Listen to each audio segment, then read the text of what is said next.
Did you just get an offer on your home?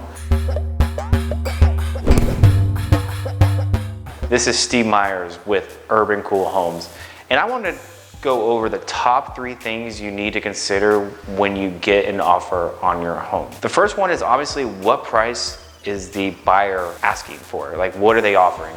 And one thing to consider is obviously like what your net is going to be once the sale is done. So you need to look into like what your realtor fees are, what you owe on the house.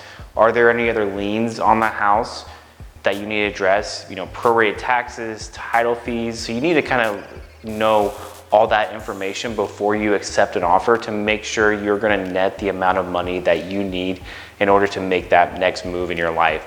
So that's going to be the first thing that you need to consider. The second thing you need to consider on the offer is, what are the terms? So are they going to be requesting repairs? Are they going to be buying it as is? Is there some contingency in there? Do they have a house to sell, or are they waiting for some kind of settlement? Are they pre-approved? We need to go through all that. What timetable they have on, is it a 30-day close, 45-day close, 60-day close, however they need to close. And you just really need to evaluate all the different terms in that offer to make sure that the offer still makes sense to you. So that is the second thing that you need to consider.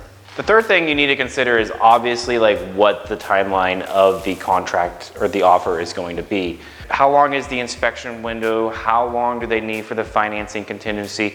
If their house is contingent on selling a home, how much time are you going to allow them for that? Obviously, when is the closing date, and is the closing date the same as the possession date? So sometimes those can vary.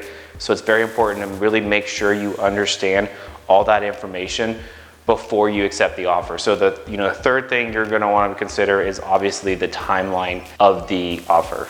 I'm going to give you an extra bonus one, that this was also one to consider, but it kind of falls into the first 3 things you need to consider, which is obviously just the financing and if it's cash. What you want to make sure you have is a pre-approval letter from a lender, or proof of funds if it's a cash offer. So you really want to make sure that you have both those things when considering the offer. So those are the 3 things plus bonus to consider when getting an offer on your home.